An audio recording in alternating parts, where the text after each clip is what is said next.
Hello, everyone. It's Wednesday night, and that means it's once again time for the Writer's Room. I'm your co host, Kat Rocha, the night editor, and with me, as always, is. J.Ishiro Finney, author and alien in a human suit. And Sorry. tonight we have William here in the room. Yes, hi everybody. I'm William Hastings. I'm the author of Vagabond Legacy, a YA fantasy series that is all about overcoming trauma and rebuilding your life. And I'm also the author of Vatican Championship Wrestling, a novel that is all about suplexing the devil into outer space.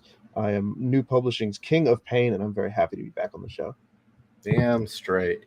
And hopefully a little later, Ralts will be joining us as well. But Mr. Bloodthorne right now has been caught trying to cross the border with a truck full of midget women. And we don't know when we'll be talking not to him again. next. I think they got 3 strikes for that. Oh, man. Yeah, him and his midget ladies. Yeah. Yes, actually, he should do midget wrestling. Ooh, Dude. there's an untapped market right there. Oh, man. I'd pay for that. Damn straight. So, what is our topic for this evening? Okay, so if Windows crashes and destroys 2 weeks work of your writing, and the regular backup files that are supposed to be auto-saved don't seem to be opening, is there anything I can do other than shoot myself? You can shoot Bill Gates. Yeah, okay. In Minecraft. Yeah. Play Minecraft.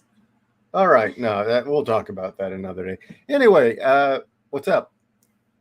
No, what's the topic for tonight? Well, we are picking up where we left off about post-traumatic stress last week. Just to give you a recap, I gave you the long, harrowing experiences of when I was caught in a random shooting, was chased down by a nut, ran off the road, and he tried to kill my sister, a friend, and myself, and I took the bullet, and how that affected me in the long term. Now, I might talk a little bit more about that later. And maybe I'll talk about seeing Little Gray Men, too, while I'm at it, and share a little bit of Utopiates, which was the other book where I really dug into post-traumatic stress in my writing. Because last week I talked about scars. Mm-hmm. But, we didn't really get to hear much of William last week. Mm-hmm. Because, Ralts just had so many damn interesting stories about being mentally ill and having post-traumatic stress. It was kind of hard not to. Yeah, I was pretty enraptured, to be honest. He had some fascinating things to say. So, for those who, again, might not have heard last week's episode, or who may not be familiar with you, since I know you have been on this show a couple of times. So you yourself don't have PTSD, but you have worked with a lot of people who have. Yes, that's correct. If I did have PTSD, I wouldn't realize it because I'm not entirely sure, what it looks like from the inside. But I've seen it in other people, and it's been a big, important part of my life and my writing. The whole concept of Vagabond Legacy is based around that. Yeah, because I know you have at least, 4 characters I'm thinking of off the top of my head, at least in Crimson Spark, that have gone through some rough things and are working through it. I don't think I'm missing anybody. Yes, in Spark, particularly the 2 protagonists, each of whom have chapters that are from their perspective, are dealing with very severe trauma, both of which, but their trauma gets revealed over the course of the story. But it generally has to do with them living in a society that treats children as disposable property, and how they are sort of processing through that together. Book 2 is going to introduce 2 more protagonists, each suffering from different kinds of a similar trauma that is more internal. Where I'm going to have characters that are struggling with relating to their family because they aren't dealing with their own condition well. I'm going to have characters who are who have trauma in the past, and because of that, they spiral and they wind up in more unhealthy relationships, and it sort of goes out of control from there because they've been wounded once, and it's blood in the water. And there's going to be a lot of stuff like that. It's going to deal with some pretty heavy stuff, but I am happy to say that Vagabond Legacy is also a very entertaining series, very classical fantasy kind of writing, and it is also not explicit, so you can give it to pretty much any young adult in your life, and they can walk away with either a good story or an interesting perspective. Real quick. Hi, Ralts. Hey. Glad you could join us. I just got up and happened to wander in the front room. I'm lazy. All right, the party's going to start now because the master of the midgets is here. Yep. And our listener GDC thought we were joking. No, he really does have a history with sexy midgets. Yes. Or a sexy midget. A sexy midget. And some of her friends. Well, nothing like that. I mean, like hanging out and drinking with them and barbecuing. And That still sounds fun. it is. Very nice. So what I missed? William's been telling us about his book series and about the reasons why he wrote this. And I was actually about to ask, are you willing to share some stories? Because I know a lot of the characters are based on real people that you have known and you have worked with. Are you willing to share any information or any stories? I understand if you don't feel comfortable because these are other people that you've been talking to. I wouldn't say based on, but there is a lot of inspiration that I took from the work that I did. A lot of these the skeleton of these characters have been with me kind of forever, but the meat of them comes from the stuff I learned from my job. And I have met people that fit the archetype that you're seeing in the story. I've met girls that dress like boys because something really bad happened to them. I've met people who have dead twins and therefore have really bad attachment issues. These are things that exist in the world, and but I wasn't seeing them in YA, at least not in the way that I wanted them to come across. I was seeing it sort of watered down, I guess you could say, or sort of shut out completely. And I wanted to write something that was really that was age appropriate, was still very, very real, that didn't talk down to the reader. And that was sort of the impetus for where Vagabond Legacy comes from. Nice. I guess, in a way.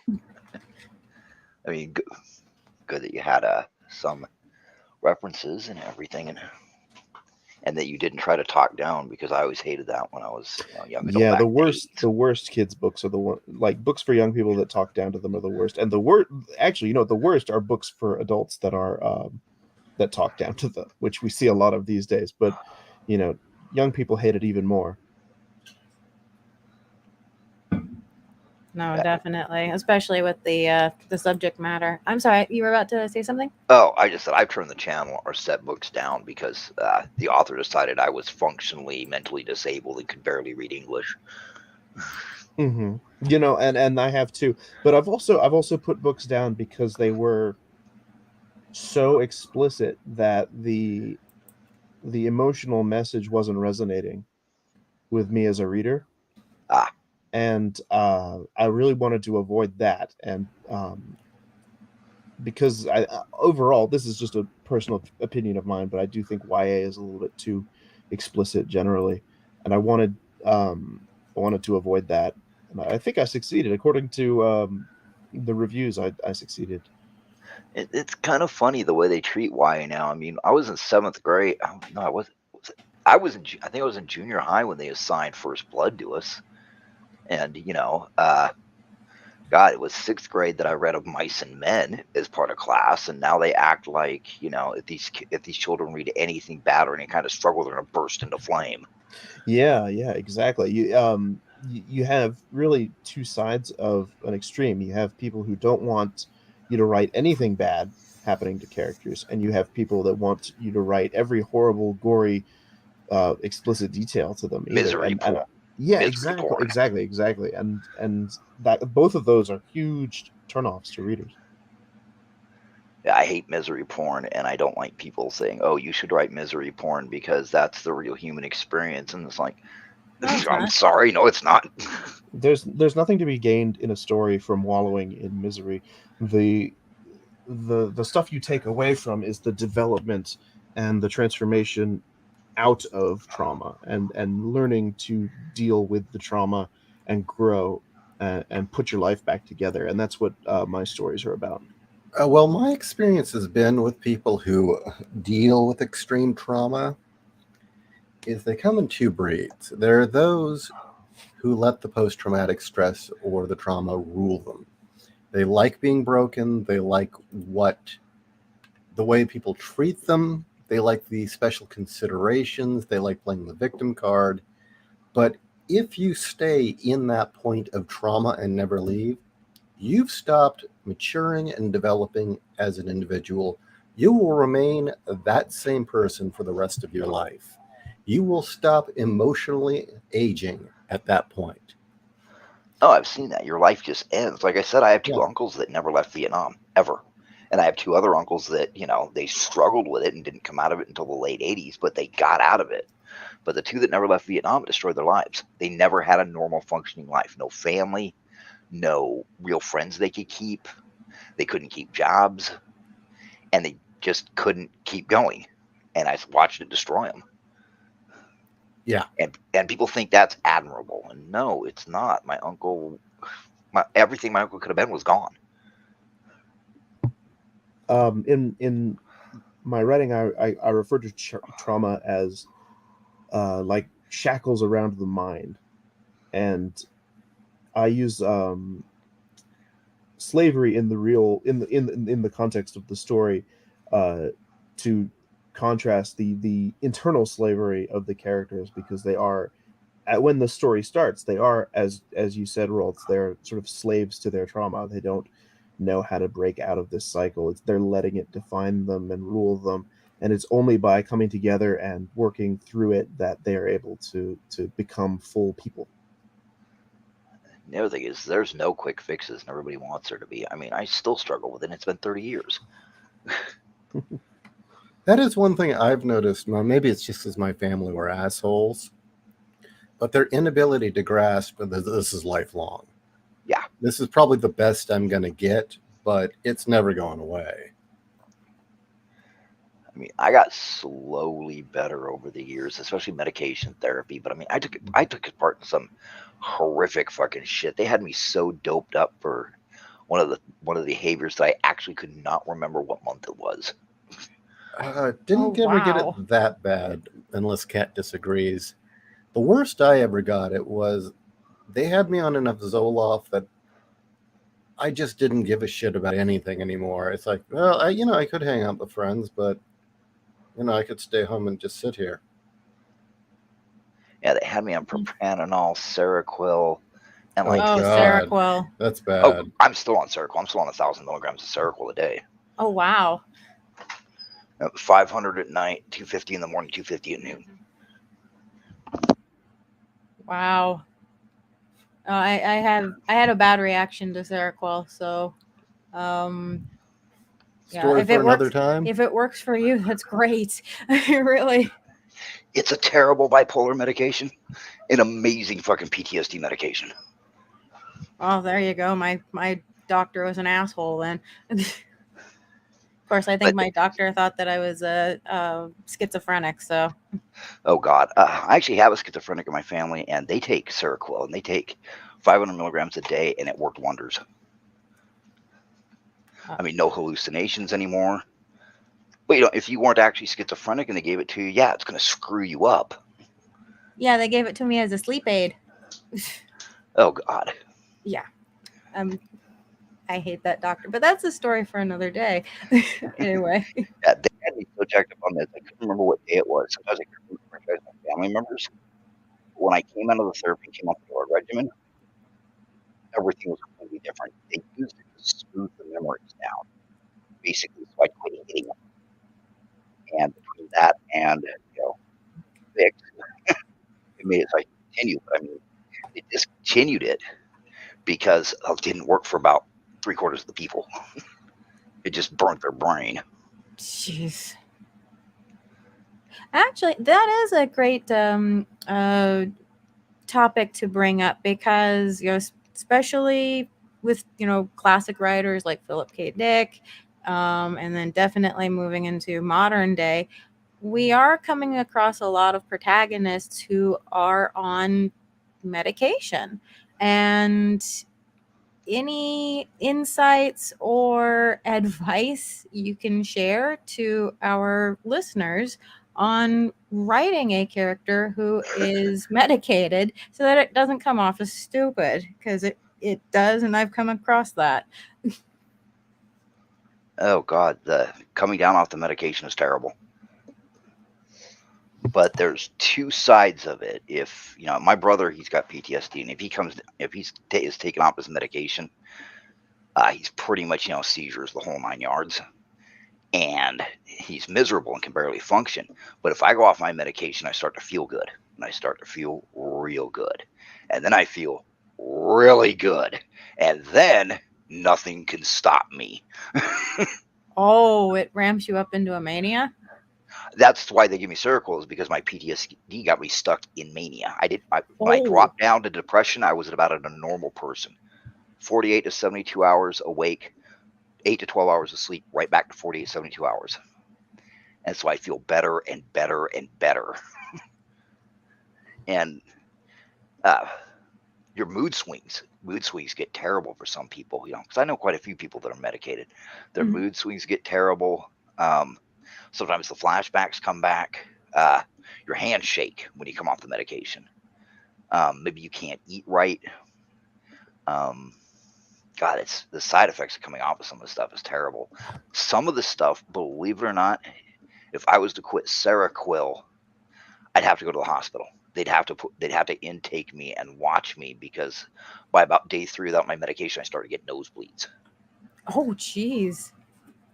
And they flat out told me, you've been on it for over 10 years. You come off of it, it might kill you. Oh, jeez. And they're talking like if you were to quit tomorrow cold turkey, because I know some it's you can be weaned off, or is it they know this is a lifelong thing? This is a lifelong thing. They might be able to wean me off of it, but they're worried they won't be able to find something to replace it. And it's to the point, replacing medication can be rough though. Like the jump between one med to another. Like I've been through that, and that is a nightmare. Oh, when they were trying to find out what worked for me, they gave me they gave me something. I think it was like Prozac or something, and it turned me into a raving asshole. Paxil. They gave me Paxil, and it turned me into a raving asshole. Paxil's a nasty drug. Oh, it made me mean. And then they gave me another one, and okay, I have never been suicidal. Even in that hospital room, I wasn't suicidal. I've never been suicidal in my life. Within 48 hours of taking this drug, my friends I was talking to online was like, I'm going to call you on your cell phone, and I want you to do what I'm going to say. I'm like, all right. I just feel, I think I'm just done with life. And he got me on the phone. He walked me all the way to the ER. Oh, jeez. Because it made me suicidal. Fizz Chozo makes an interesting point in the chat. He says, my father always says using pharmaceutical drugs to cure mental illnesses never works. And in a way, you are absolutely correct. I advocate very much for the use of good ways of treating your mental illnesses, but they are just treatments. They're not making it go away. It's important to process through where it comes from. I've been on antidepressants and anxiety medication longer than I haven't. And it isn't enough. You need to reach through and find where it's coming from. Your best case scenario, your meds allow you to be who you would have been without the damage. Yes. That's a good way of putting it. Yeah. Mm-hmm. I mean, there's still damage under there. I mean, I still get the shakes. Once in a while, I'll have a bad reaction to something. But I by hate and the large, shakes. what? I hate the shakes. Oh, God. Seroquel gives you sugar cravings. I mean, that's why a Ooh, lot of that's people not think good. Seroquel are fat. I mean, I could slug down, you know, the big giant monsters? I could slug down Mhm. 3 or 4 of those in a day with no effect. Do you guys ever get body shocks? Oh, you suddenly just jerk? Yeah, where your whole nervous system just like what? Oh yeah, I hit the ground. Oh, Yeah, I got that after. Yeah, I got that. I started getting that about 3 months after I was in the hospital. My body a would lot of just the suddenly times like that could be like reset. a withdrawal syndrome too. So if you're switching medication, Oh no, this was happening even before, where I'd have a panic reaction or a PTSD reaction, and I would get the weird psychological. It's not physical. It's a mental pain that starts in your head, and you can feel that lightning chill shoot right down your spine, and then you can feel the nerves across your rib cage all start to get kind of like hot but cold and chill, and then cramps start forming in your stomach, and your legs don't want to work anymore, and you double over and hit the ground. Not because you want to, but because nothing's holding you up. I haven't had that happen. I Okay. get where I'll be laying there in bed, and I'll just suddenly full body jerk, and it's like my body going, "Are we still in the hospital?" Oh, It's geez. like I'm being kicked in the chest to wake me back up. And I talked to Oh. the doctor, and he said it's from the trauma I took. I don't doubt it. Oh, wow. But because mainly, it comes out in all kinds of ways, and they never really show it. They always, God, I hate TV. I hate movies that they show mental illness. I mean, it's always cured by the most ridiculous shit, or it's so over the top. It's bordering on satirical comedy. Mm-hmm. It's a wacky. You're lucky if you get like Robin Williams. Basically, usually Yeah. you get Jim Carrey. But they always show bipolar as, oh, I'm a little sad today. Oh, I'm a little happy today. Ugh. I've seen bipolar destroy people's lives. Oh my gosh, there's this really, Yeah. of course, I don't remember the title of it now, but there is this really famous novel about a woman who's married to a bipolar man who will just freak out and pretend that he's a bat or something ridiculous like that and just It's not disappear for bipolar. like 4 days. That's bipolar cycling up into Yeah, psychosis. yeah. Yeah. I Now, forget now what it's called, but it was something. But anyway, Kat, your question about writing medication. I obviously my books take place a million billion years ago, so there isn't a whole ton of antidepressants or antipsychotics going around. But two recent examples in fiction that I saw that really I thought were done well, where we talked a little bit about Rambo last time Mhm. in this chat, and the new Rambo film, Last Blood, the one that just came out. Oh, it's terrible. He's been on antipsychotics or whatever you want to call them for 10 years, and it's evened him out. But the way he describes it is very interesting. He says it just kind of puts a lid on things. Yeah. And I thought that was really eloquent. And if you haven't seen that movie, I recommend it because it's very emotional and feels very true to the character. But also, very recently, Joker, Joaquin Phoenix in Joker. One of the whole things with him is that he's on all this medication that isn't really helping him, and then all of a sudden it just all stops. Yeah. Actually, yes, I was very impressed by that portrayal.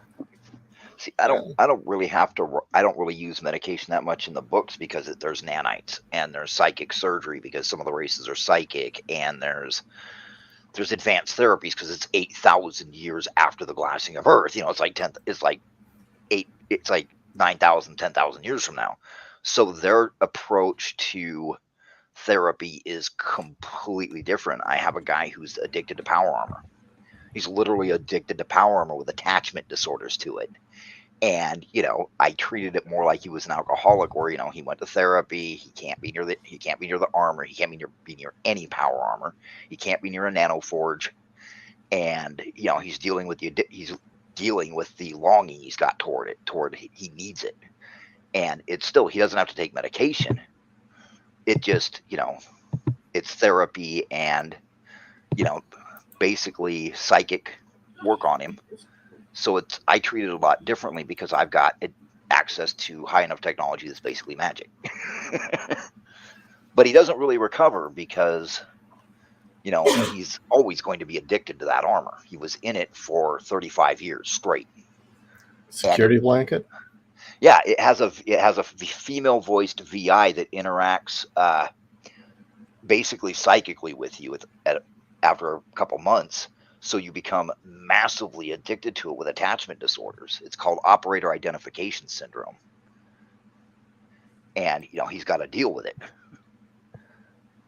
Well, being in an indestructible suit with a very comforting female voice talking to you at all times, I can see the attraction. Yeah. And then 35 years where you're wearing it. Never getting out of it, combat the whole time, because even while you're asleep, the suit can run off your subconscious. So that's all he knew for 35 years. It makes sense in the context. Mm-hmm. No, it sounds cool. And then I've got somebody who's so mentally damaged she voluntarily entered a nunnery because she felt she was dangerous to everybody else. Even with all this magic, there's no instant quick cures. It's a living person's brain, and living brains are incredibly complex. Which is kind of why I kind of wish they'd quit trying to screw with them online and through media. Yeah. Mm-hmm. Okay, so do we have questions? Actually, there was one from Wolf, and he asked, how do you all feel about PTSD played as a joke? Don't care. I like that one episode of Seinfeld where Mr. Costanza flashes back to Korea, but not combat in Korea. Like he served bad food and everybody got sick, so he won't cook anymore. I thought that was pretty funny. Airplane, Hot Shots. I mean, I've got no problem when it's obviously over the top and played for laughs. Then it's kind of funny, because if I can't laugh at it, what the hell am I doing? I mean, I really enjoyed the. Let's see if anyone even remembers the show Der Wonder Chosen, where they had the one scene where it's a kid saying, "You're never too young for a nom flashback." I'll tell you, the boomers practically gave all of Gen X nom flashbacks with just constantly harping about it. Like, Dad, you were a hippie. You didn't have any nom flashbacks. Yeah. Your stress was whether or not you were going to run off to Canada. Yeah, played as a joke when it's obviously a joke and it's in like a comedy show doesn't bother me. I mean, I love Airplane. That movie's funny. What bothers me is when it's not played as a joke, but it's funny. Yeah, or like when it's done so poorly that it becomes hilarious. And I can't think of this. The only thing that I can think of off the top of my head, Kat, you'll maybe appreciate this, is Life is Strange. Oh my freaks, yeah. I never played that game. It just didn't appeal to me.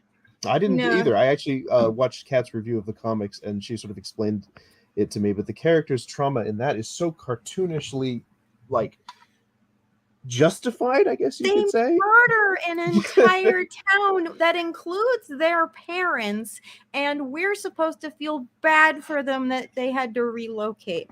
I heard about the ending of that, where you can let your friend die because she's a complete loser douche who caused everything to happen, or you can save them and let the town die. Yeah. And I heard that the majority of people chose to save their friend. Actually, it's harsher than that. The majority of female players chose to save their friend. The majority of male players chose to save the town. Interesting. So if you have a moral decision, pick the male. Yeah. But yeah, it's basically BPD the game. One thing I don't like is when you have smarmy characters, like in a sitcom, who then make a character with PTSD the butt of the joke. Yeah. Oh, that happens in comic books all the time. Where there'll be some one of the Avengers or something will be talking about how, we need to do this or else this will happen and it's really important. And then somebody, it's usually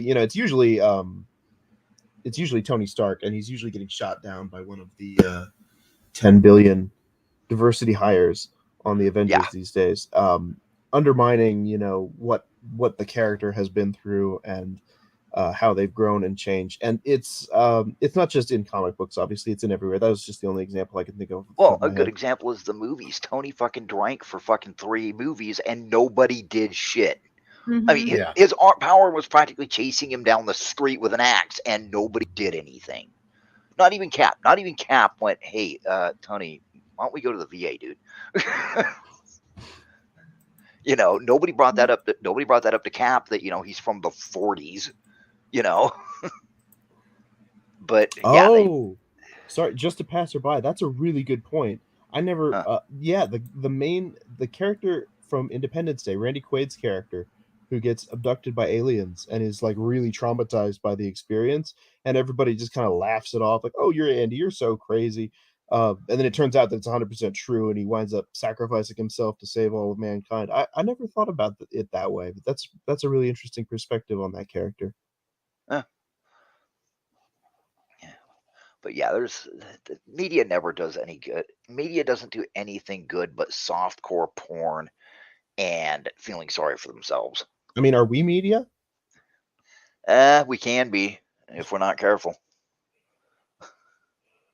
I mean, I'm talking about the modern like TV movies. I mean, I've seen like a handful of good movies in the past like 5 years. Trenton and Arnie in the chat says one of the best series exploring PTSD is Violet Evergarden.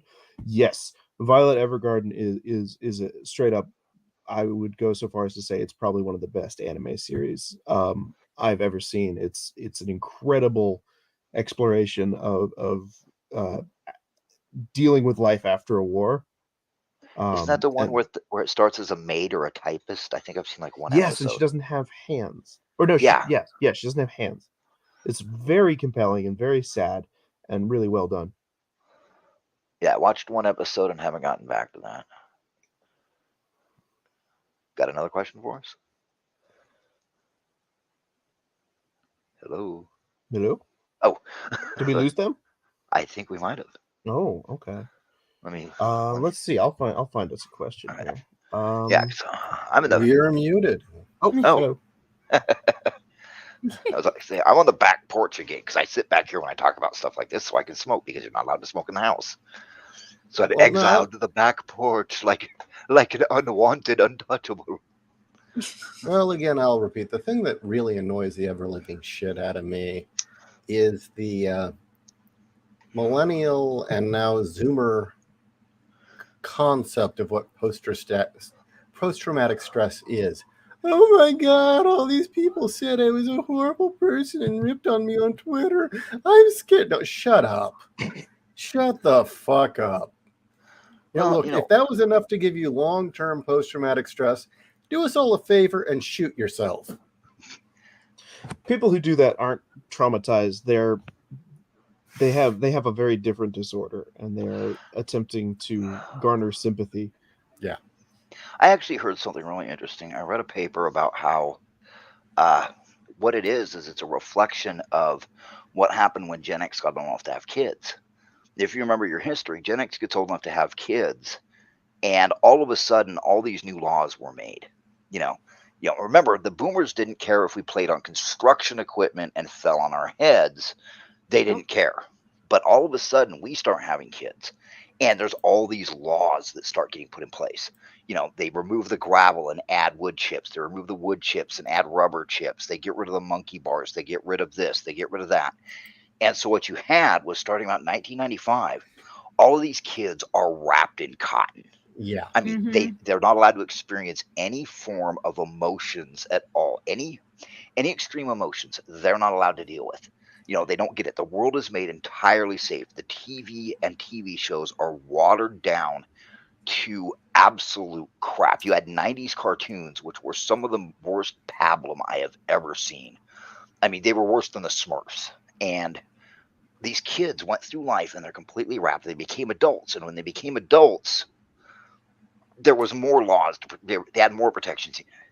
And then the War on Terror happened. And unlike what everybody thought, it didn't. I'm going to say it. the war on terror did not affect the majority of Americans. The majority of Americans had no idea what was even going on.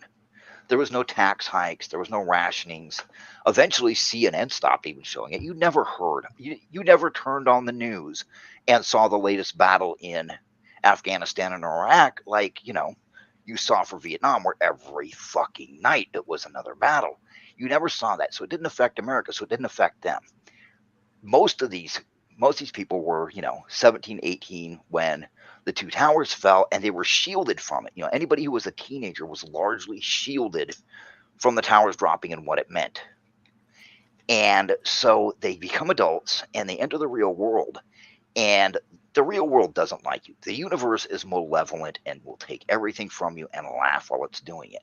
And so it kept poking these people. But they had ways of coping. They could run away and hide. And according to this, what happened is, instead of building up the calluses that actually a lot of people do build up, especially in other countries, non-Western countries, these people have calluses. Like our generation got calluses because, come on, we all saw the girl fall off the monkey bars and bust her head open, and she never came back. Okay, she busted her skull open, and oatmeal hit the ground, and she never came back. We all saw it. But these kids were wrapped up in the Western world, and they never saw any hardship at all. We're not talking about your average. We're talking about the part that does the most screaming. Yeah. The 5% of people online, they see something and it traumatizes them because they finally get an emotional reaction on something and they have no idea how to deal with it. Well, speaking as one of those kids that was bubble wrapped, I was born in 1992. I was part of that generation, and I was talking to my friend recently about why do you think millennials are so fucked up, and she said, well, we watched 3,000 people die on TV when we were 8 years old, and I didn't even think about that because it's become such a thing of life now. But then you see you're bubble wrapped, and then things start picking at it, and you start seeing the horrible dark parts of the world, and you don't know how to process it. And it eventually breaks you down. Like, when I was, I don't mean to go into my own history or whatever, but when I was in high school, I had a complete mental breakdown and had to drop out and get all these tests done. And it was rough. And I think it was largely because I didn't know how to process all the horrible shit that was happening. And a lot of parents didn't give their kids tools to process it. So they don't know how to deal with emotions. I had somebody telling me that, I hate this movie because it traumatizes me. And I'm like, well, what movie is it? I mean, it's a horrible movie. She's like, and they're like, well, I really need to watch it because, I'm supposed to do an assignment on it for my theater class. I'm like, well, what fucking horrible movie Unless is it's this? Sallow, Apocalypse Now. Really? I love Apocalypse Now. I watched that for fun. And she literally could not process the bridge scene. Where they go up to the bridge at night, and they're, she didn't like the flagrant use of the N word, and everybody looks so frightened and confused. Everybody was frightened and confused. It's a movie about Vietnam. Yeah, and she looks at me. She goes, "How can you handle this?" I was like, "It's a movie, and I've seen worse." Yeah. And she was like, "But it just makes me aware that these people are killing each other." I'm like, "Well, yeah, it's war. I'm sorry, sweetie, it's war." And she literally had no concept of how to deal with this because her parents didn't give her the tools to do it, and her teachers didn't, and nobody did. Nobody gave her the tools to process that people kill each other. Yeah, and I think that was one of the things that helped me break out of the padding. Was finding these films and these books that didn't talk down to you, that were dark and real and about the horrible things that you see in the world. And exposing myself to that stuff en masse created kind of like, I don't know, white blood cells almost that helps me out when things were the worst. Well, I think another thing that a lot of people overlook, and I only have these facts in my head because I've been researching it for what I've been writing, is that I'll say it again and again and again, these crazy laws that, as Ralts put it, all started happening when Gen X started having kids. That wasn't what was fueling it, though. Because the thing is, apparently, despite all the teen sex we were having, we didn't really produce a lot of children And we in practice general, safe sex. in fact, in general, Gen X didn't really produce a lot of kids, and when we started, it was usually late in life. Millennials started getting born when most Gen Xers were still in high school in the 80s.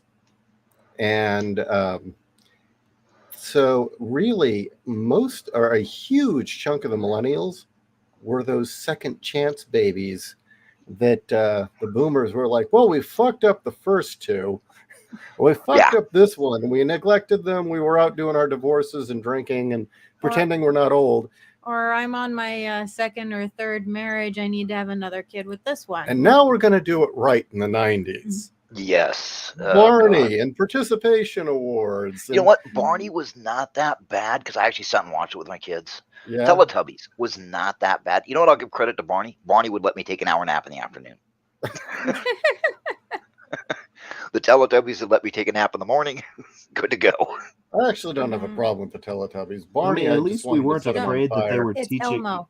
At least we weren't afraid of like those children's cartoons in the 90s, like injecting, sex and weird. You talking Ren and Stimpy? No, not really. I'm talking about like, Well, we all knew Ren and Stimpy was for adults. Yeah, like I mean, like shows for kids back then are not like shows for kids now, where you're getting this kind of injection of propaganda with every bite. I mean, they'll point to G.I. Joe and go, "Oh, they were getting propaganda there." Yeah, war sucks and terrorists are going to kill you. Yeah, I mean, it was like the G.I. Joe cartoon is like it's like war in the same sense that like Star Wars is war. Yeah, like it's laser beams and giant robots and all kinds of stuff like that. I stand by that. I was raised by Batman because the Batman cartoon gave you morals. It did show you how ugly humanity could be. It also told you how to treat your fellow man. And Batman was the best dad in the whole wide world. Batman gave us more morals than mom and dad. Mm-hmm. Yeah. It was funny. I mean, and it was weird because they came out with all these laws, at the time. Me and my wife made a decision because we all knew when we were kids, we all knew the people with old parents. And parents in their, everybody thinks, oh, I'll wait till I'm in my late 30s, early 40s to have kids. You have fucked that kid up because their parents can't do anything. They're old. They're tired. I used to get up on Saturday and Sunday morning and take my kids to the park and shit so my wife could sleep in. And we would run around and do shit till like 3:00 in the afternoon. Come home, the kids are all asleep in the car, covered with grass and grass stains. And all my friends were like, "Oh, you shouldn't have your kids so early." So by the time I was 30, my kids were all either graduated or graduating. And no, it wasn't 30. No, it was 40. By the time I was 40, by the time my friends have like 5-year-olds, my youngest is a teenager and is pretty much self-sufficient. My oldest is graduated. I mean, my kids were all graduated, and somebody I knew was 44 and was like, "Oh, we decided to have our first kid, and after 18 rounds of in vitro, we had one, and look, we have a baby."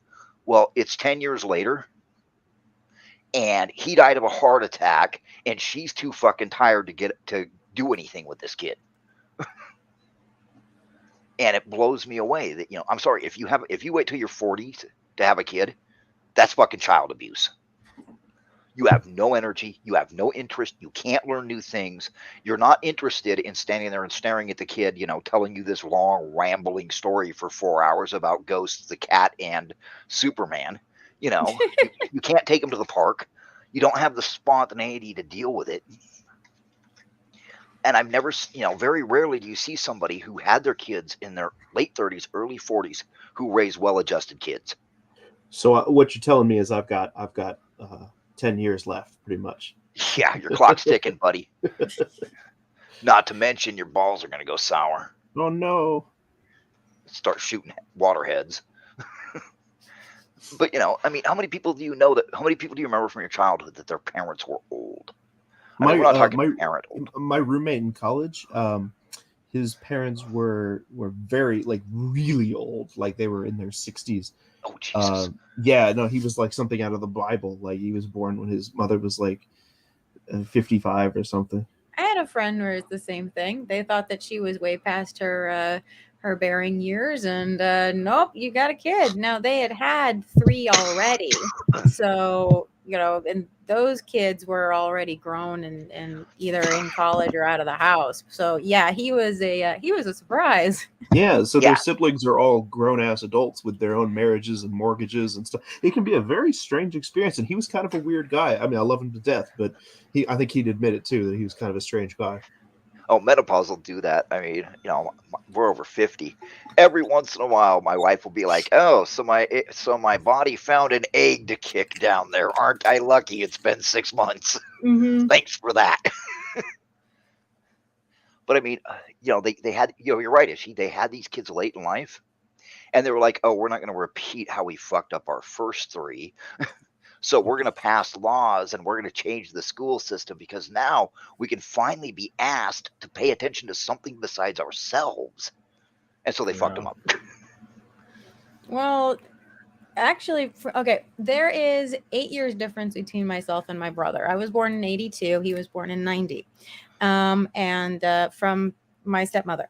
And his childhood was totally different than mine because me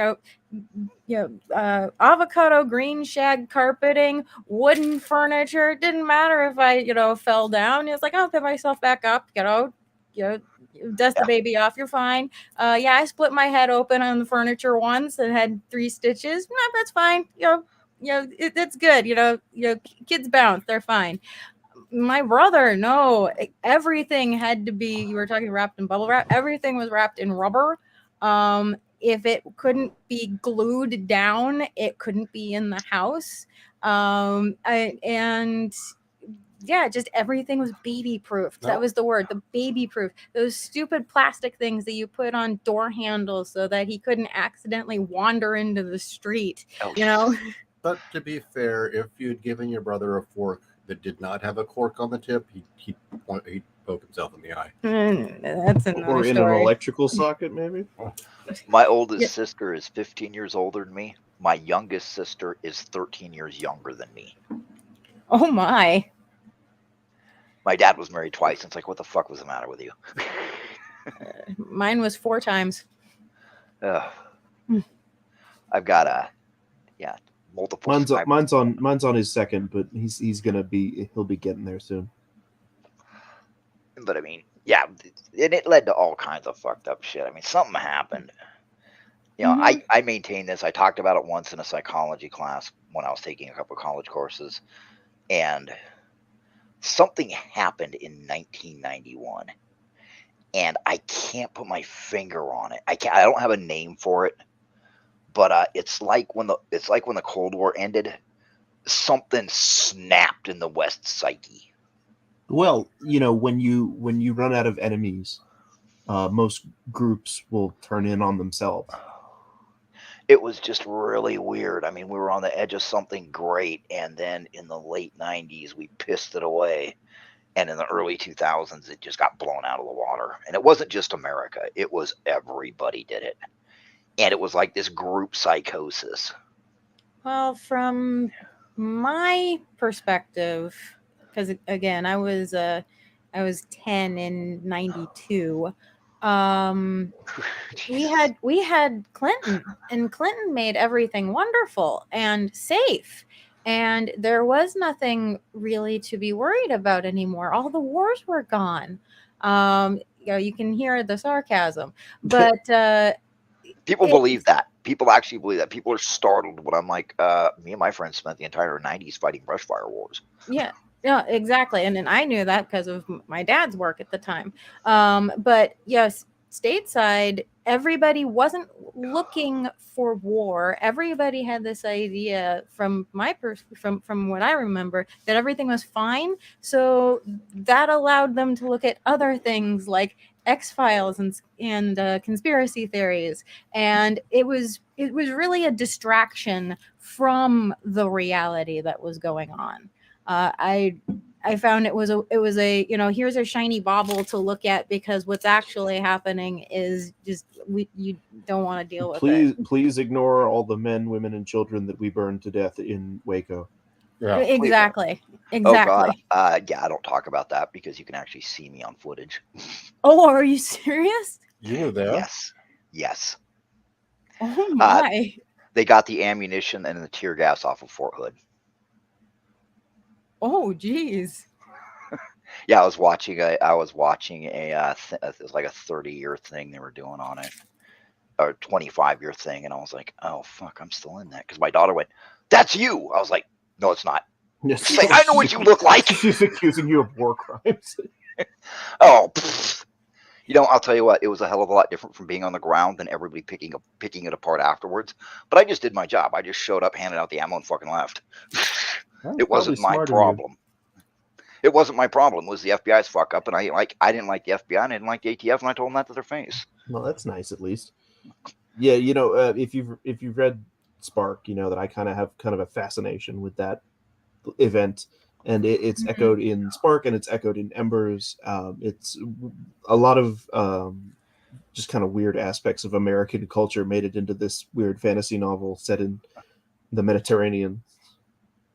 I mean, it was startling when I found out how it ended because I was like, "Oops, well, that screwed the pooch."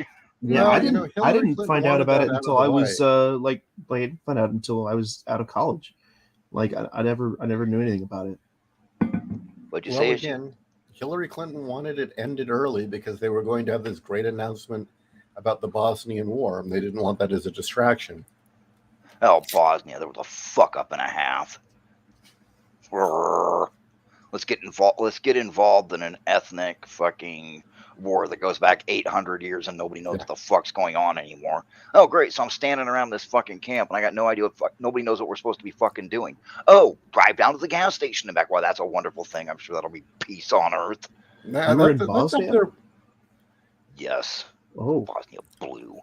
It was stupid too. And what I love is I love looking online. It says American troops were not, on Wikipedia and everything. Everybody's like, oh, American troops weren't deployed to Bosnia until 1995, 1996. And it's like, bullshit. 1st Cavalry went there in 1992 and they moved elements of 8th Infantry and 5th Corps into Bosnia in 1992 and is late that 1991. right? Oh my gosh, I didn't know any of this stuff. Good luck finding it online.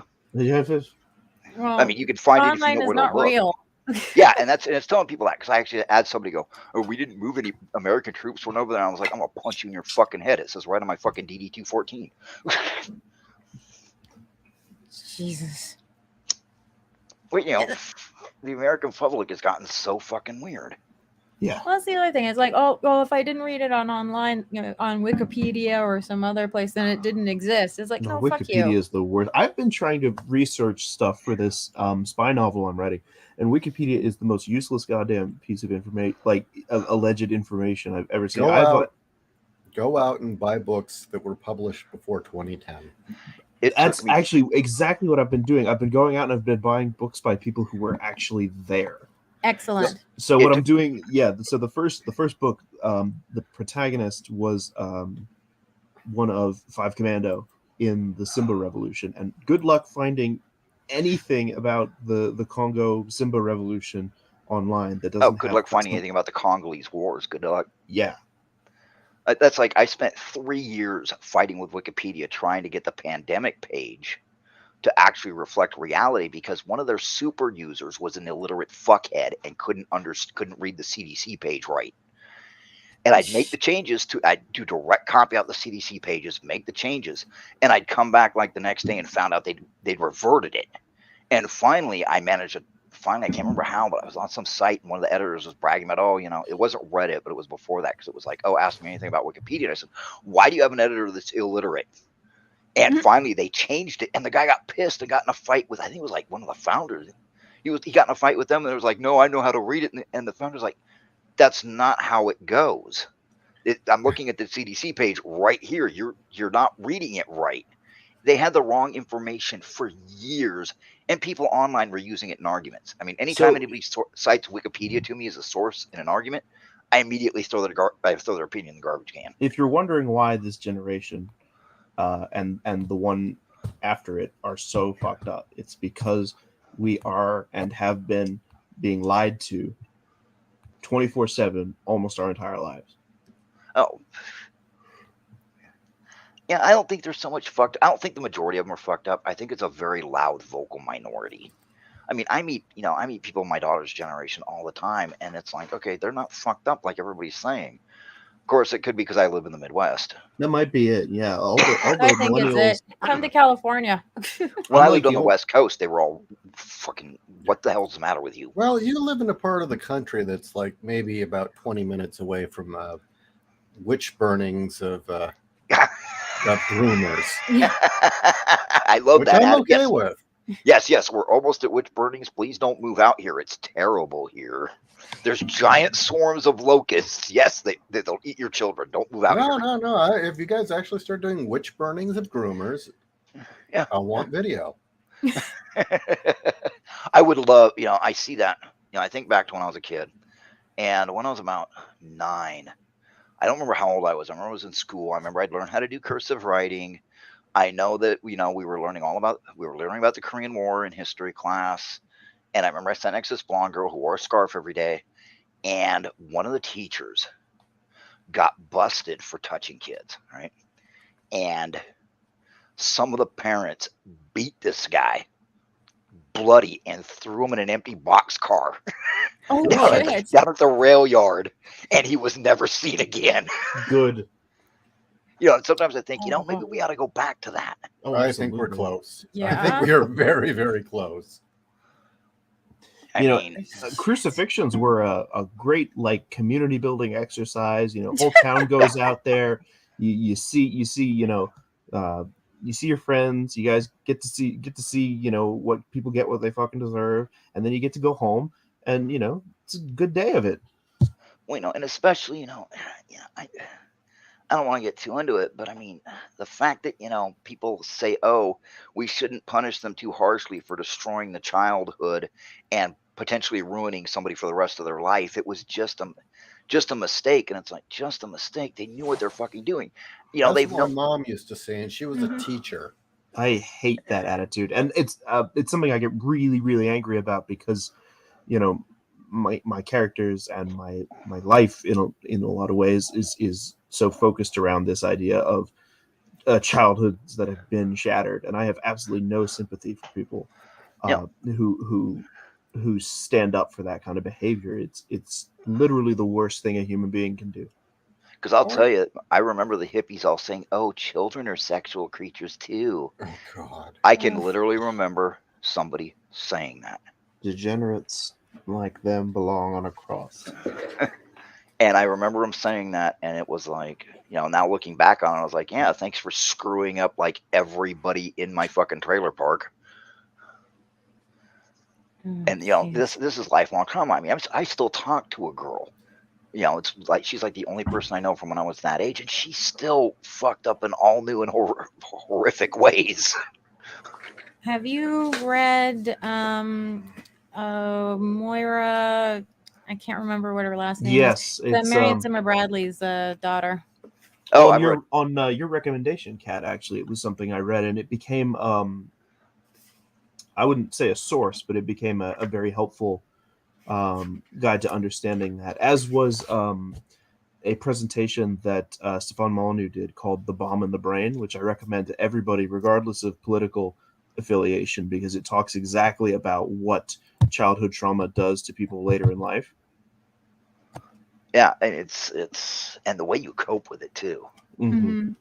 I mean, but yeah, I mean, reading about what Marion Zimmer Bradley did, I was like, holy shit. I'll admit I've got a strong stomach, but I had to stop reading that book because it was one of those things where either I was going to crawl into a little ball or I was going to find somebody to punch. So it made me want to vomit. And they're all like, oh, it's about power. That woman had all the power in the world. She Mhm. was wealthy beyond everybody's imagination. She was a worldwide phenomenon. Everybody knew her name. She exerted vast influence and control over the science fiction community. And she was the leader of the New Age movement. Yep, Mhm. and she's pimping out 3-year-olds. Yeah. Yeah, it's not about power. It's a sickness. It's a disease that people. I don't know it. Now, I don't want to get too like I'm sorry if I'm getting Political. a little. Okay, I don't want to get too political, but at what point do we stop? Do people like that give up their humanity? Like, at what point You don't want me to talk because I'm a product of a trailer park next to a junkyard and years of warfare. You don't want me to talk because when they decide it's perfectly fine to groom kids, I think they're no longer. I mean, they've given up their right. You know, because the 70s, you want to know what's wrong with, want to know what's wrong with all the kids that grew up in the 70s? Hippies. That's what's wrong with us. You know, the whole, children are sexual, and it's never too early to explore your sexuality. And if it feels good, do it, man. But that's also why some of us hate hippies. Yeah. Because we learn not to trust them. Now, I've got a fun thing to read for you. Who, me? In the late 60s, some European liberals thought to break down the sexual taboos that was a task that had been started young in German kindergartens. Run along the left lines, teachers encouraged children to fondle them, view pornography, and simulate intercourse. Contemptuous accounts of the parents who felt qualms were suppressed because they were being told that's how children naturally behave. What was really happening, though, is child abuse. Anybody who talks about breaking down sexual taboos molests kids. Yeah. Mm-hmm. Well, yeah, Weimar Germany was also ground zero. Yeah, for a lot of the exactly. I was going to make that. I was Mm-hmm. going to say, and then one day, for no reason whatsoever, Germany elected Hitler. For no reason. Well, actually, that was the first group he went after. Yeah. They don't talk about that. That was the first group he went after. Mm-hmm. No, because I think everybody was kind of on his side for that part. One thing I was talking about with somebody is we were talking about, all these groomers. And I'm like, you're not looking at what's going to happen. And they're like, what? I said, well, in the 90s and the late 80s, we jumped on anything that remotely looked like child abuse because, we were. I said, but you have no idea that this is a time bomb. All of these kids that are being, taught this sex so early are going to end up with hypersexuality. They're going to end up with drug and alcohol problems while they're trying to cope. They're going to end up on medication. It's going to screw up their morality system. And nobody looks at that. They're like, it actually helps their health. No, it doesn't. No. That's what I've been saying. I say this stuff all the time, and everybody's just like, why are you being such a racist? What does race have to do with it? Exactly. But and I had somebody ask people, what makes you think you know? Because I was a teenager in the 80s. You were a teenager and then you raised children. Because McGruff the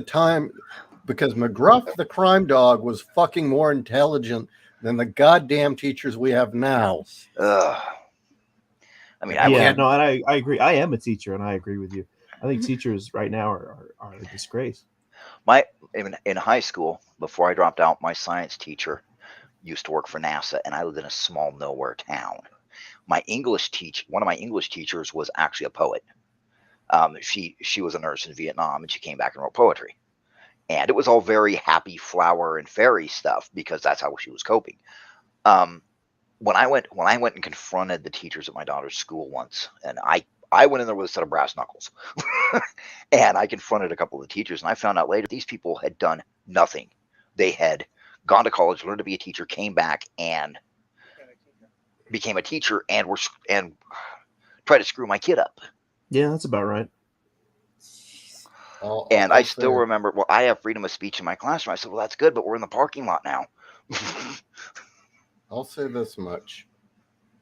If pedos is just a sexual preference, then burying them is just gardening. Mm-hmm. Always remember, cover them with endangered plants so it's illegal to dig them up. Hey, I like that. I try to avoid dark misery fiction. Somebody asked me once, you have this background and you have these experiences. Why don't you write more about, the realistic human condition and the dark stuff? Because I'd prefer to write about stuff that makes people happy. Being immersed in the dark stuff for long periods of time, it's rough. It is not it's not a healthy experience for a writer or a reader, and the trick is balancing it out. it poisons you. Mm-hmm. I mean, and what gets me is so many people, oh, you should share with what you went through. No, it should die with me. I'm sorry, but that's how I feel about some of it. You're the only one that can make that decision, and it's yours Yeah. to make. It's not anyone else's. I think that I really feel bad for the kids growing up nowadays because they have no expectation of privacy, and everything they do has been recorded since they were babies. I mean, I did the dumbest shit. I mean, the absolute dumbest shit. And yeah, my friends can like toss it back in my face if I ever talk to them. My former friends, my relatives, if I ever talk to them, they can toss stuff in my face. Like the time I stood on the kitchen table and peed on my sister while she was scrubbing the floor. I was 3.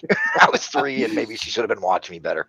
They could throw that in my face. But can you imagine if my mom had recorded it and put it online for everybody in the world to see? And now it's 45, 48 years, 50 years later, Mr. and that video is Bloodthorne, still we out see there. that you're attempting to run for president. Are you aware of this video of you peeing on your sister? Yeah. I just and they have laugh and say, okay. They have no expectation of privacy. And I can't imagine thinking that's normal. They put everything up on TikTok. They put everything up on Facebook. And what gets me is my relatives, some of whom are older than me, put everything on Facebook. And then I watch as people get younger, the more intimate details they're sharing, until I'm seeing 20-year-olds. I mean, I do not look at some of my younger relatives' stuff because I don't want to know that about them. I mean, Okay, you never lived in. Parents, no smartphone for your kid. They get a crappy burner And a Game Boy. No internet connection. Yeah. I got a friend of mine 20. I got a friend of mine who finally gets on Facebook. He's my age, right? He finally gets on Facebook because he hates computers, because he worked in the nuke silos, so he hates computers. And he's on Facebook, right? He was telling me about this. It just happened to him last week. He's on Facebook, he's looking everybody up on Facebook, and they're saying, oh, so and so is up. This is their link. This is their link, right? And he gets to his grandniece who's in her 20s, right? And what is her first post that he sees? I finally took this XXL size dragon dildo up my ass. Watch the video. Oh my Lord. What kind of moron shares that? Take a look at Facebook. Take a look at chapter Instagram. Is that Take a in look the at. Rise and Oh Fall of the my God. Roman Empire?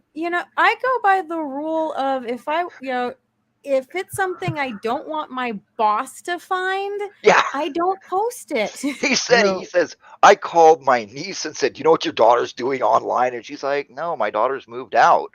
And he said, I said, so, are you still online? He goes, that computer I bought? And I was like, yeah. He goes, so I picked it up and I opened the window this time and I hucked it outside. Wow. Can you imagine those just scrolling through your family's timeline, and here's your 20-year-old great niece shoving something the size of a thermos up her ass? I mean, You see, I use a fake name because I was worried about people getting mad at my stories. Imagine like using your real name, your real identity, with your photos, linking to your social media, and just you have this huge footprint. Yeah. For people who want to hurt you. Well, remember in the 90s, we tried to teach our kids, never use your real name online. Exactly. Never give them any information.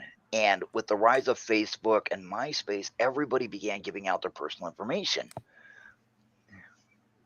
And it blows me away how much is up there. Do you remember how effective stranger danger was?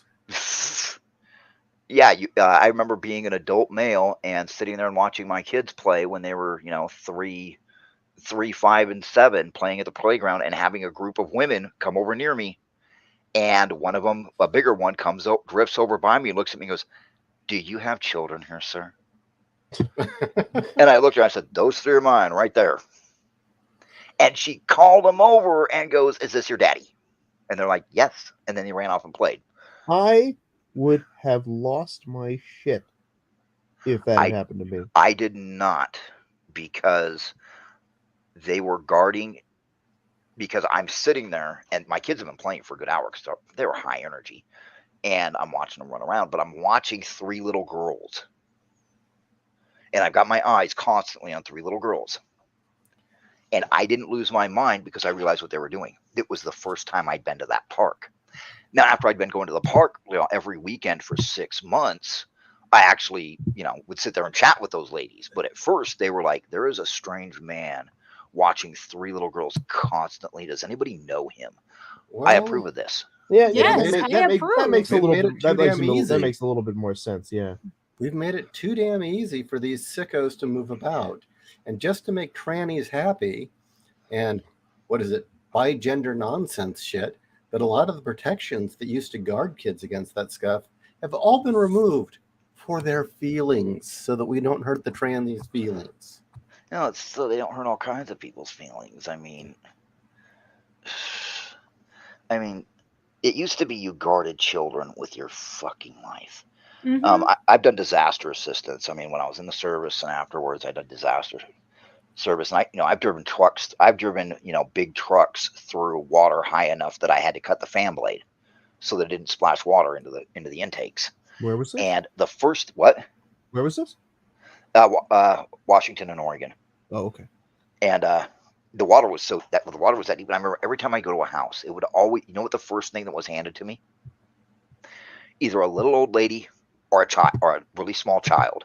Usually it was and a lot of times it went the really small child, the women, and then the little old lady was handed to me, and the adult male got out, and we went to the truck.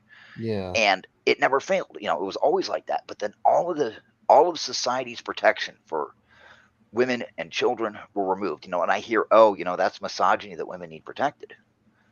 And I'm like, and I actually looked at somebody who told me that, and I said, weren't you yesterday at a rally about women deserve more protection at night? And she stares at me for a minute. It's like her brain blue screened to death. And I said, I'm totally with you that there needs to be more policing, and that women should be able to, that the street lights need to be replaced on that avenue, because there's been 2 rapes in the last 6 months in that avenue because no street lights. I agree with you. Women need to be protected and need to be able to be safe. And she's staring at me. I can see her brain trying to reboot. And I'm like, what? And she goes, well, you're still a misogynist, and stomps away. I'm like, wow, I agree with you that women need to be protected. And I'm a then my brain blue screen. They compartmentalize their reality.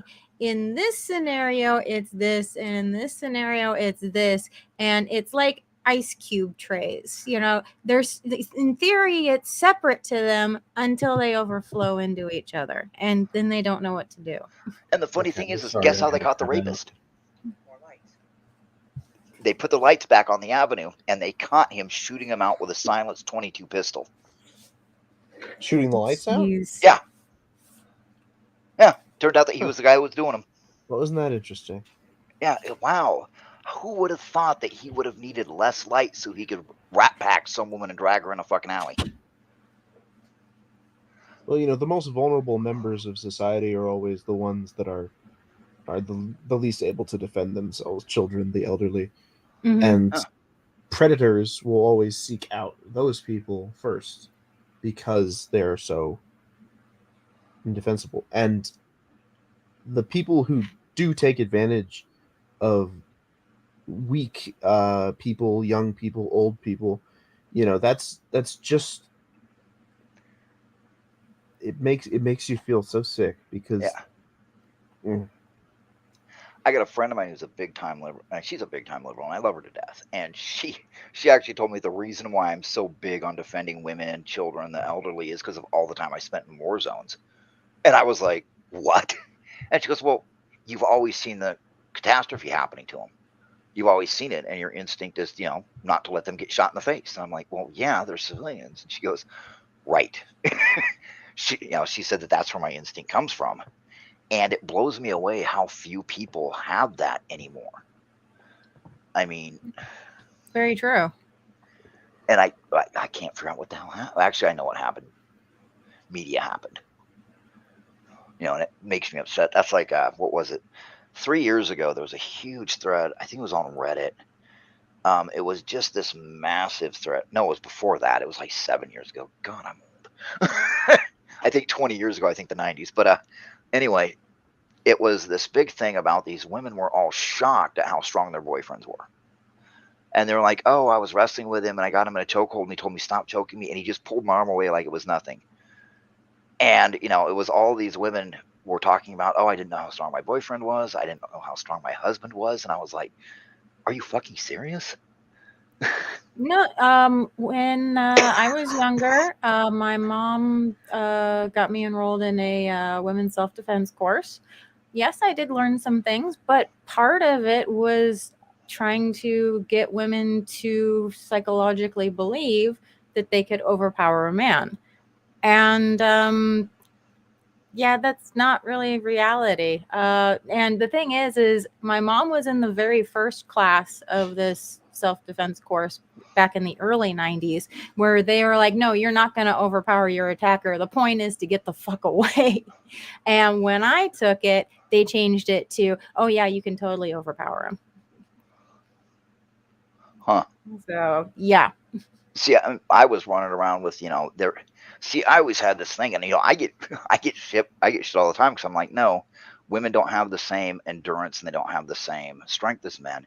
And I had somebody trying to tell me, I used to run marathons. You know, I mentioned before that I used to run every weekend 10 miles with a midget on my back. Okay, that was my idea of a fun time. And I had somebody claiming at this writer's board I was on that women actually are better at long distance running than men. And I was like, are you fucking crazy? No. And they went, oh, well, the records show that when you get past about 10, 15 miles, women actually finished faster than men. I'm like, are you fucking crazy? I need some sources. And they're like, oh, I can't be bothered to look it up. You need to educate yourself. I said, well, okay, here's the education from the sites I'm on. And I reposted the times for the 10, 20, 30, 50, 100, 500, 1,000, and then cross the United States runs. And I'm like, running from New York to LA, the difference is 4 days.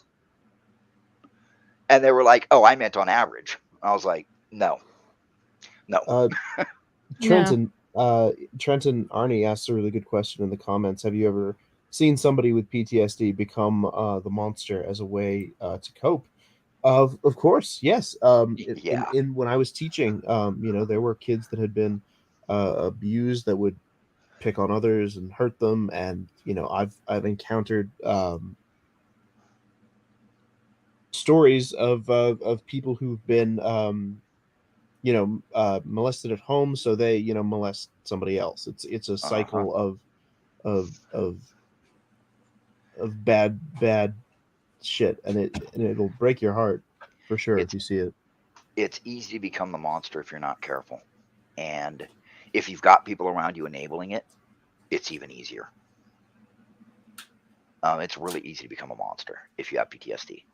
And the fucked up thing is nowadays there's more of a culture of, you know, accepting you for yourself, you know, and it's like, well, you know, oh, you're perfect just the way you are. No, perfect is a goal, not a location. It's an ideal, not a place. And yeah, I've seen people turn into monsters. I've seen people, I've seen people destroy themselves, destroy their families, destroy everything around them. Some of them couldn't stop themselves. For other people, it was just easier. I mean, it's fucking terrible. Anyway, let's do another question. I'm thinking about something else. I've actually got to go to bed, guys. Sorry. I have work in a couple hours. Oh wow! Oh, wow. Shoot! It's 9:00 or 9:20, I should say, at least for me. So okay, it's not that late. Yeah, but I gotta work too. Yeah. And Ishi has turned into a pumpkin actually. Yeah. So I took a nap and didn't wake up until like 3 minutes before I logged in. I saw I had an email flashing. well, do we still have things to talk about for in episode 3? Well, you know, I feel like we've kind of passed the point of talking about, you know, PTSD and moved into the point of talking about just like the dreadful black heart of modern society. Actually, I think that is a good topic though, because you know, again, there's so many people that write the darkness of humanity, and it comes off as goofy or over the top or stupid. So unless you two say otherwise, I do think that continuing this next week would be a great idea. Sounds good to me. Sounds good to me. I mean, I won't get too dark. I won't get too dark because I was deployed to Africa 3 times, so I won't get too dark. Only as dark as you want to get. That's perfectly fine. I Yeah, mean, you trust don't have me, to go medium well. nobody wants to know what the world is really like. You know what? I agree. I do actually agree. But all right. So, where can people in the chat and people listening to this show find you two? Ralts, you want to go first? Okay, yeah. You can find my stuff on Reddit or Royal Road. Just look up First Contact. If you're looking on Amazon, it's under Behold Humanity. And no, there is no modern politics. There is no modern anything in my books. It is not misery porn. I am not trying to educate you. I am not trying to convince you. And I'm not trying to tell you that my worldviews are the correct way to view the world. It is sci-fi. It is escapism. I started it to help people deal with COVID lockdowns, and I'm still writing it to help us deal with these dark times because life is tough, times are hard, and nobody got a Christmas card. You can find me on Amazon, William Hastings. I have 2 books out that can be bought, with 2 more on the way before the year is up. They are pretty different from each other. One of them is the one I've been talking about, Vagabond Legacy, a very dark but very fulfilling character journey, young adult fantasy, really meaty story, 450 pages. Good stuff. And the other one is Vatican Championship Wrestling, which is just fun action, cool supernatural stuff. And it's just 125. It's a real quick read. So both of those are on Amazon, and they're also on Audible. VCW is read by Matt Raywalt, formerly known as Aiden English of the WWE, and The Crimson Spark is read by Vic Mignogna. And both of those productions are wild, wonderful little trips that I was really impressed with, and they made me experience the story in a whole new light, and I recommend you check those out. And if you want to get on my mailing list, I'm on TGR Press. That's tgrpress.org. It is free to sign up, and you'll get all the updates about my nonsense as it goes. Excellent. And both of them, their links are in the description below, along with Ishi's books. You can get them on Amazon and at 01publishing.com. And for those of you who are in the Phoenix area, we are going to be at Phoenix FanCon, not this weekend, but next weekend. So if you're in town, we would love to see you. And thank you, everyone, for joining us this evening. And tune in next week where we will continue the conversation. Good night, everybody. Thank you very much.